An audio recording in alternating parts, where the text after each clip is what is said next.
As you can see, sewing buttonholes isn't very difficult. The machine pretty much does it for you. A lot depends on the machine you have and the buttonhole features it offers. Any machine that sews a zigzag stitch can sew a buttonhole. A basic machine will offer 1 or 2 buttonhole styles. High-end machines offer more styles, with everything from embroidered buttonholes to versions that look hand-sewn. A basic buttonhole consists of 2 sides and 2 ends. The sides keep the edges from raveling, and the ends keep the fabric from tearing when it spreads around the button. When one end of a buttonhole is round, that's called a keyhole buttonhole. The keyhole provides space for a shank-backed button, and this buttonhole is always placed horizontally on a garment. Here are some of the buttonhole styles that are available. The ends on these vary, but the sides are pretty much the same except for this one, which stretches.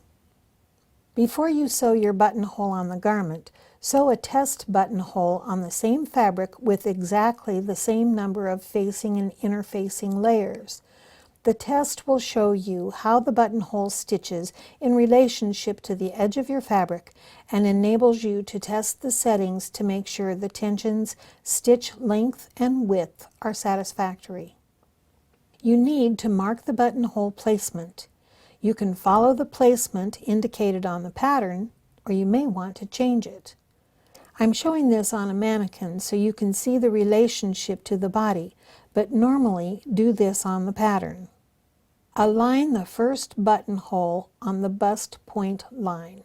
If the top buttonhole is above the bust point line, determine its position. If the bust point button is the top button, then mark the waist as the second position. Then, determine how many buttons you want to place between these key marks. This depends on the size of your buttons and the length you plan to span. Once you know how far apart 2 buttons will be, you position all of them the same distance apart. There are a variety of marking and measuring tools and tricks to assure equally spaced buttonholes. You can buy pre-marked tape that you attach to the garment, sew the buttonholes right through, and then remove it. This folding gauge slides to position equally spaced buttonholes and provides marking slots. You can also use it to mark the button placement. Here's a simple make-your-own spacing device. Mark equally spaced lines on a piece of elastic.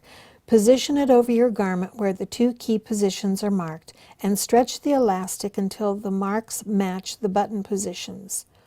All of the other marks stretch at the same rate and indicate new, equally spaced positions.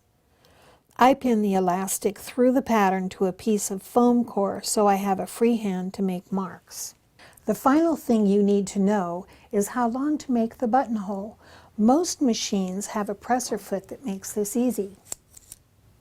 Just put the button into the sliding section of the presser foot and push the back of the foot up snug to hold it.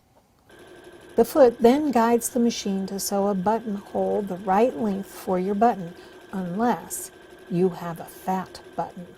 A fat button is thicker than 1/8 inch. If you have a suspicious button, measure it by hand and be sure to sew a test buttonhole before touching your garment. To measure a button, use any flat, narrow strip that doesn't stretch, a ribbon, or even a strip of paper. First, mark a line across the strip, like this. Start on the wrong side of the button at the base of the shank or at the holes in the button and align the mark. Next, wrap the strip snugly around the widest part of the button, over the top and around to the back. I'll just mark this with a pin. Then, remove the strip, fold it in half, and measure its length. This is the length to measure the buttonhole for this button. After your buttonholes are sewn, you need to cut them open. The little chisels and blocks designed for this purpose work nicely, or you can use a seam ripper. Whatever method you use, be sure you don't cut through the stitched ends of the buttonhole or you will ruin it. If you use a seam ripper, cut away from the end like this after opening it with an awl or the tip of your ripper. If you're using scissors, cut very carefully toward the end and stop before getting there.